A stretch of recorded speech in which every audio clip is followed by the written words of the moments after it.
What statistically improbable thing happened to you? Riding my bicycle on a commercial fishing pier as a kid, I lost control and rode off the edge with a 20 feet drop to exposed rocks at low tide. I tried to stop myself going over by planting my feet on the edge of the pier. But I knew my bike was too heavy. Somehow the bike stopped halfway over at a 45-degree angle. However, now the seat was in the small of my back, preventing me from getting off. And I couldn't budge it at all to get the bike back up. A fisherman finally ran over to help me, and we decided he would pull me as hard as he could and I'd let the bike fall.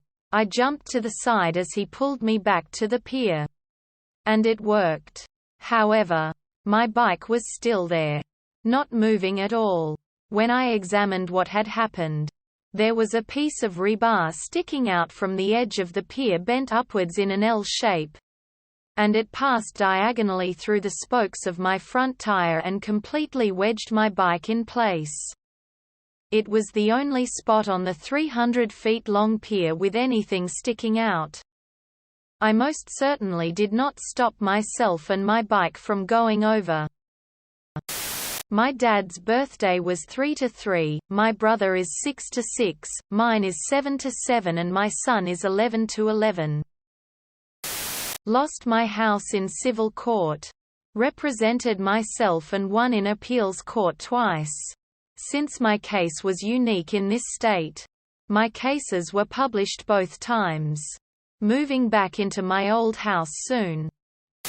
While attempting to get medical treatment, the doctor's office ran a pharmacy report on my medical history and prescriptions.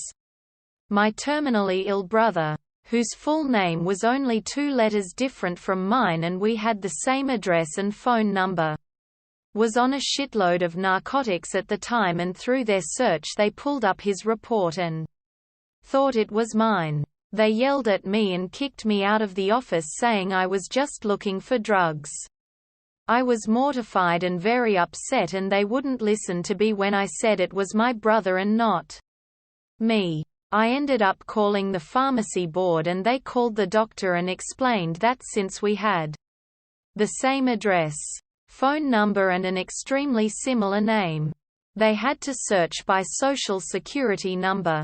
The doctor felt horrible and gave me free treatment, and now he tells that story at conferences he goes to. It was crazy. Went to a county fair and found a season pass on the ground with my name on it. 4 people in my area with the same name, and I know 2 of them. What are the odds of that? I saw an ad on a Pepsi case at a grocery store for a text to win contest to see Beyoncé in concert. I figured why not, and sent a text and was entered. A few weeks later I got a text back from the same number that told me I won the grand prize. I ended up winning 2 tickets to Beyoncé's Mrs. Carter World Tour in Brooklyn and $500 on a Visa gift card. Used the $500 for some bus tickets and a hotel down the street from Barclays. The seats were awesome, and it is something I'll never forget. Got attacked by a robin in the morning, then attacked by a hawk 3 hours later. Weird day. Husband and I visited our old hometown and went to a used bookstore we used to frequent. I picked up a familiar title in nostalgia and flipped it open to find a school student's ID card. The name and photo on the ID? My husband. Turns out his mum had donated books to that store many years before we all moved away from that area. He must have been using it as a bookmark and forgotten. It's not so surprising considering we used to live in that area. But the ID was nearly 10 years old by the time we found it. That book was sitting on the shelf for nearly a decade untouched, waiting for me to come along and pick it up. Bizarre. But picking the slowest checkout lane in the grocery store every single time for the last 40 or so years. nearly getting killed by the same reckless, drunk driver twice in 3 years. The first time in 2001. I turned right. Before I completed the turn, a Pontiac Sunfire zipped by going 100 to 110 miles per hour. The second near-death was in the driveway in 2004. I was supposed to pick up my brother from work. This time I didn't. Instead, I hear a noise that could be heard a block away. The drunk driver smashed my car and turned it around 180 degrees. His BAC was 0.20. He tried running away and the neighbor tackled him. There happened to be a police officer nearby. 2. Life comes at you fast. I played softball with the kid when I was 11 years old. Drunk drivers don't want their license. I got bit by a groundhog. I've never researched the odds of getting bit by a groundhog, but it's gotta be pretty low. Right. I received my heart transplant after being on the list for only 7 hours. Hit by lightning. Sort of. Indirectly. Lightning hit a tree near the wellhead while I was doing dishes. Exploded the tree. Fried the well and gave me a jolt that made my metal fillings so hot they burned my tongue. Other than that, I was fine. Dropped a glass while washing just six, wine glasses. It hit another glass. And shattered glass flew up out of the sink. Hit me in the wrist. Resulting in an arterial bleed. Home alone. House sitting.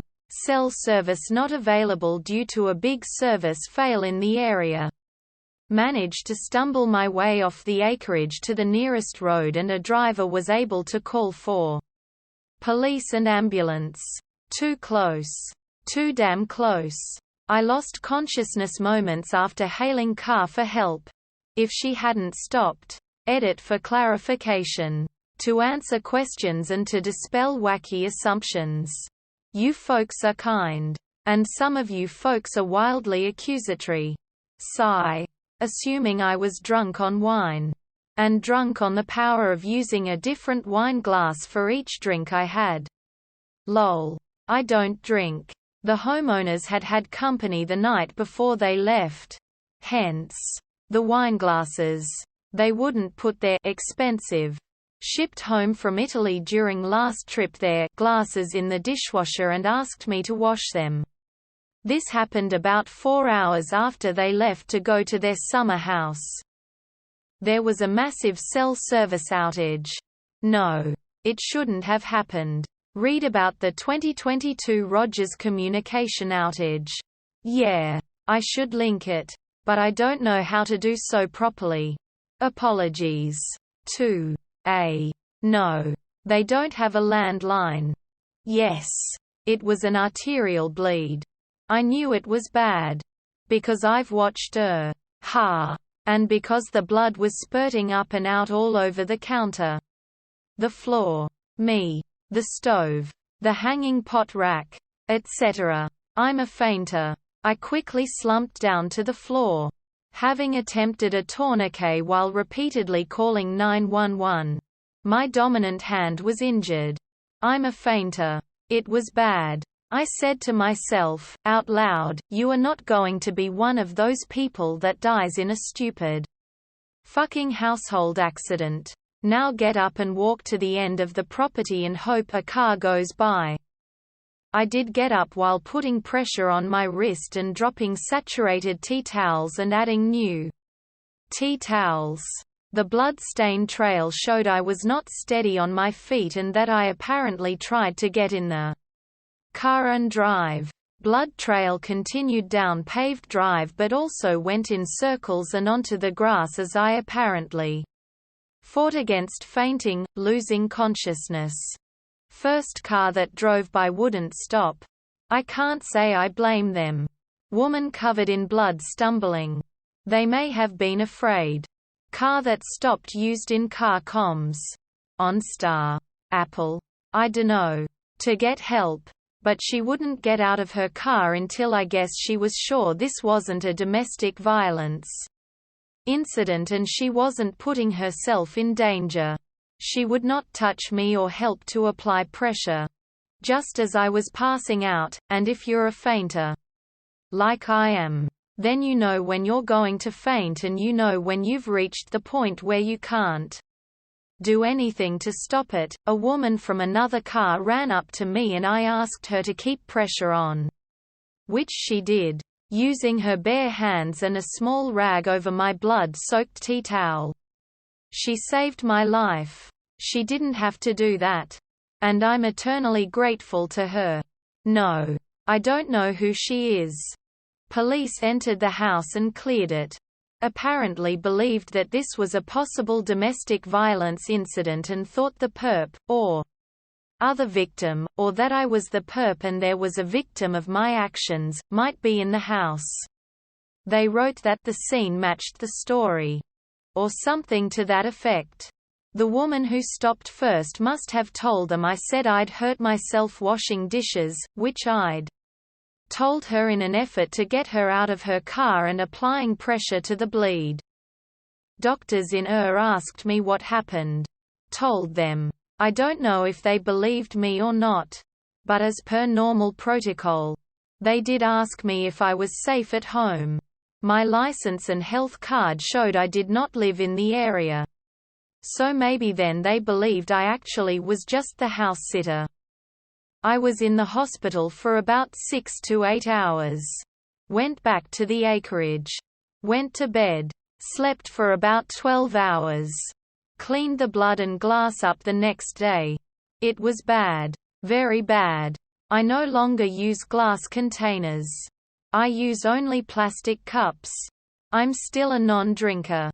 I still house sit. I do not hand wash glasses. Ever. Under any circumstances. And when hearing a glass break I start to cry. Pathetic. But true. I suggested to the homeowners that they get a landline. They did not. From time to time. I still have some discomfort in my wrist, also some numbness. I just rest it for a day or two and then it's fine. Yes. I have a scar. Not very noticeable. I had a second arterial bleed in the hospital when the resident stitching me up nicked my artery as they tried to do the repair. Shit happens. At least I was in the hospital. The docs were absolutely amazed that I'd walked to the end of the property and gotten help all by myself. One doctor said, "You saved yourself." Any lingering doubt was likely cleared up by police report of scene and blood trail. Did this change my outlook on life? Yes and no. I'm less fearful in many ways. And more inclined to say yes to new experiences and adventures. I have developed a deep-rooted fear of glassware. No joke. I won't wash glassware.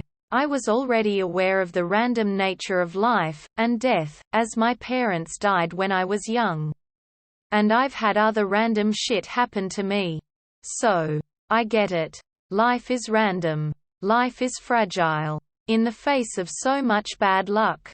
I've been lucky. I'm still here. Still house sitting. Take care, friends.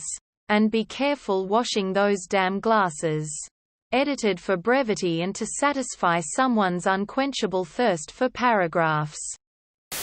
I have been hit in the head by live squirrels 3 times in my life, each on separate occasions. I was on a road trip with my cousins in the 80s. One of them kept playing the same song over and over by rewinding the tape and playing it again. The song was "Another One Bites the Dust." After 3 plays in a row the driver pulls out the tape, says enough, and turned on the radio. Sure enough, that song was playing on the radio right then. Back in community college, people thought I was dead for half a day. I was supposed to meet a friend on campus to go eat. I was running late because my dad wanted me to do something before I left. I don't remember what. I get to campus and there's this fountain, the kind you can walk through or run about and avoid. Sprays of water. Around the whole fountain is a bunch of police tape. So I kind of think, huh, okay, weird, then I go to the building where my friends hang out. As I walk in behind one of them I hear them telling everyone else I killed myself that morning. Turns out that a guy matching my physical description killed himself in the fountain. Between that and what he'd said to someone before doing it, along with my appalling lack of punctuality, everyone thought it was me. I always thought the Mark Twain quote of "the reports of my death are greatly exaggerated" was badass, but I had never thought I'd have the opportunity to use it. Not me, but a friend. He was a merchant mariner. Lived here in Virginia Beach. He was always calling and texting. Posting pics from around the world. One time he'd been out a while. We knew he was heading to Dubai. But didn't know where he'd be after that. 4 months go by. Nobody's heard from him. His neighbor, who I was friends with, gets married and goes to Thailand for his honeymoon. He texts me one day and said, "You aren't gonna believe this shit." He said he asked a local where a good local spot to eat was that tourists wouldn't be at. Guy takes him 30 minutes from the beach to some dive bar, restaurant with no sign. No clearly marked entrance. He said it looked so shady he was afraid he was about to be robbed and killed. He goes in. And it's a legitimate restaurant. He eats. Drinks some beers. Goes to the bathroom. Out walks my friend. So he took a pic and sent it to me to confirm is okay. Imagine taking a flight several thousands of miles away. Getting away from the tourist areas and going into a local dive bar. And running into your fucking next door neighbor you haven't seen in months. Shit's wild. After losing an AirPod while skiing I was able to find it the next run. Took a summertime organic chemistry class. 1 month of classes 5 days a week, then a 3-week break, then another month for the second semester. After the break I reached into the box in my closet to grab the textbook where I had hidden it and felt a sharp stab in the corner of my little finger at the cuticle of the nail bed. I was running late to class so I thought nothing of it. I became ill with profuse sweating and nausea during the day, then violently ill into the night with vomiting and diarrhea and swollen adenoids. Went to the the next morning and they ran every test they could. 2 days later I started having trouble breathing and went to the again. My heart was swollen up half again at normal size. My lungs were swollen. And my kidneys too. Doctors kept me for 2 days with batteries of tests and after 2 days let me go as everything was going back to normal. Then I began shitting what appeared to be a white paste and this went on for 2 days. At the end of which I noticed that my tongue and the lining of my mouth was almost purple in color. And I had a red streak from the tip of my little finger that during the day extended up to my bicep. By that evening, went back to the and the doctor said he had no clue but maybe I had been bitten by something venomous. I then thought about the day that the symptoms started and went to that box in my closet and sure enough there was a little black spider in the box. I asked one of my professors about it and he told me the county health department had a entomology office not far from campus, so I captured the little spider and went on over. The doctor there told me it was just a grass spider and there was absolutely no way it could have envenomated me for 3 reasons. He said they have curved mandibles so they can't hit the human skin. They have soft mandibles so even when they manage to strike the skin the mandible will turn and not break the surface, but most importantly their venom which digests the proteins that stretch between the cell walls of animals gets bound to platelets in the human bloodstream and is almost instantly neutralized. I showed him where the bite was as evidenced by the red streak, and sure enough it was in the corner of the nail bed in very soft tissue of the cuticle where the spider could actually get a strike. He asked if I had some kind of platelets disorder. I made a quick call to the cancer research hospital I worked at in the evenings at that time, and sure enough I had donated platelets the evening before being bitten. A process where they put you on a platelet pheresis machine and extract almost all of your platelets for donation to kids who are in need of them due to having low counts from the chemotherapy. It was at this point that the entomologist started hyperventilating and asking all kinds of questions. He was low-key freaking out. He kept repeating that this was a billion to 1 event and he'd never heard of it before. He ended up getting me to sign some papers so he could have my medical records and published a paper on it. Fun for him but not so much for me. The white paste that I pooped for 3 days was the epithelial lining of my entire digestive tract, which came out as white pasty-looking individual cells. By the end of the month everything was back to normal, like none of it had ever happened. Interesting side note. When some spiders inject their victims and turn them into liquid that they can then drink, this venom dissolves the proteins that hold cells together by running between the cell walls.